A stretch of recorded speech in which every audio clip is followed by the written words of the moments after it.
Fill in the blanks with correct verb forms. এই টপিকটা মাধ্যমিক 2026 পরীক্ষার সাজেশান। এছাড়াও তোমরা যারা ক্লাস 7, 8, 9, 10, 11, 12 ক্লাসে পড়ছো বা যারা বিভিন্ন রকম চাকরির পরীক্ষার প্রিপারেশন নিচ্ছ তাদের জন্য এই টপিকটা হট ইম্পর্টেন্ট টপিক। আজকে আলোচনা করছি 131 মোস্ট অফ দ্য ফার্মার্স বেশিরভাগ চাষি। এটা প্রথমে আছে, তার মানে সাবজেক্টের কাজ করছে এবং এটা প্লুরালে আছে। তার মানে সাবজেক্ট যদি প্লুরাল হয় ভার্ব প্লুরাল হবে। তাহলে মোস্ট অফ দ্য ফার্মার্স শূন্যস্থান ব্র্যাকেট আছে ইউজ। এখানে ভার্ব কেবলমাত্র ইউজিং ভার্ব হবে, কিন্তু যদি ইউজিংয়ের আগে যদি কোনো অক্সিলারি ভার্ব থাকে তাহলে ইউজিংটা ভার্ব ফর্ম হবে, নচেত কিন্তু না। তাহলে most of the farmers use a hoe, বেশিরভাগ চাষি নিড়ানি ব্যবহার করে।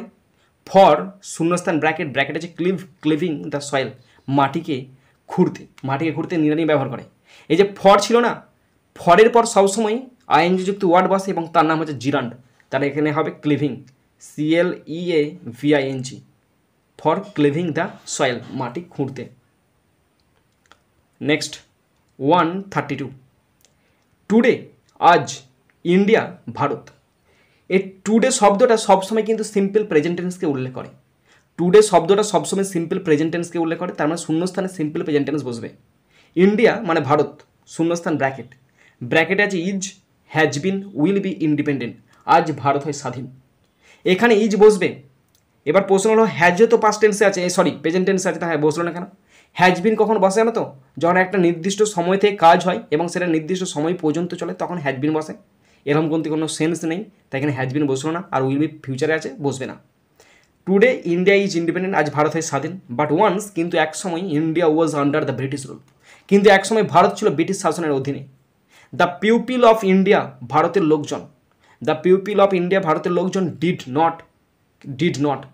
ডিডটা এখানে অক্সিলারি ভার্ব এবং ডিডটা পাস্ট টেন্সে আছে। কেন কি বুঝলাম? কারণ ডু ডিড ডান, আমরা জানি তো ডু ডিড ডান, তাই সেটা দেখে বা সেটা জেনে আমরা বলেছি ডিডটা পাস্ট টেন্সে আছে এবং অক্সিলারি ভার্বের কাজ করছে। তার মানে এখানে ডিড আছে তো পাস্ট টেন্সে, শূন্যস্থানে বসে মেন ভার্ব, তার মানে লাইক বসাবে। The people of India did not like to remain in bondage, ভারতের মানুষ দাসত্বের মধ্যে থাকতে চায়নি। ডিড নট আছে, ডিড পাস্ট টেন্সে আছে, তাই এখানে V1 লাইক বসে গেল। লাইকড বসবে না, পাস্ট টেন্সে আছে, লাইকেন বসবেই না। তাহলে did not like to remain in bondage. So some among them, তাই তাদের মধ্যে কিছু স্টার্টেড শুরু করেছিল। এই স্টার্টেডটা এখানে মেন ভার্বের কাজ করছে, V2-তে আছে, V1 নয়, V2-তে আছে।